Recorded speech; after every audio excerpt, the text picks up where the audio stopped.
Hello, everyone. The head of the Secret Service is due on Capitol Hill in about an hour to answer questions about the White House fence jumper who apparently made it deep inside the presidential mansion.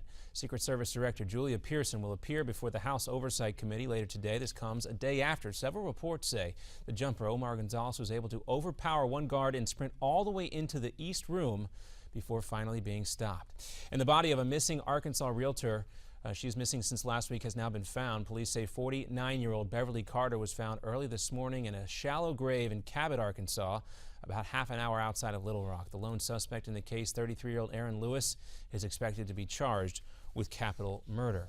And Walmart is now blaming comedian Tracy Morgan and others in his limo, at least in part, for their own injuries following that deadly accident over the summer. In papers filed in federal court, Walmart says no one in the limo carrying Morgan and several friends was wearing a seatbelt, which the company calls an unreasonable conduct.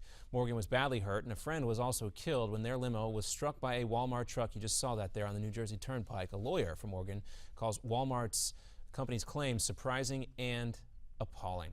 And a federal judge has ordered a Catholic priest behind bars as he faces charges of child pornography and traveling to Honduras for sex with children under the guise of a mission trip. Reverend Joseph Maruzio was arrested last week.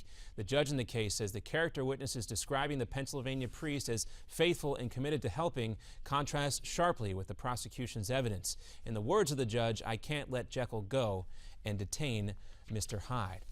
And there'll be another day of pro-democracy protests and clashes with police in Hong Kong. Protesters have set a deadline of tomorrow for the Chinese government, to respond to their demands for reform. LigNet contributor Gordon Chang tells Steve Malsberg that the crux of the problem is the candidates Beijing will allow in Hong Kong's elections coming up in 2017. Beijing has said that there can be universal suffrage, but Beijing also demands nominating procedures that are so restrictive that essentially Beijing gets to pick who runs. Tens of thousands of protesters have spent another day blocking the streets. They're demanding free and open elections and for Hong Kong's unpopular leader to step down right now. And rescue workers at Japan's still erupting Mount Ontake have had to suspend their searches because of more seismic activity. At least 36 people were killed when the volcano suddenly erupted over the weekend. And the Clinton grandchild, now home and out of the hospital. This is Charlotte Clinton Mezvinsky in the arms of her mom, Chelsea, leaving Lenox Hill Hospital in New York. The little girl, the grandchild of former President Bill Clinton and former Secretary of State Hillary Clinton, was born, of course, over the weekend, and we wish the Clintons all the best. We'll have another news update coming up for you in 30 minutes. I'm John Bachman, and I'll send it back to JD in America's Forum.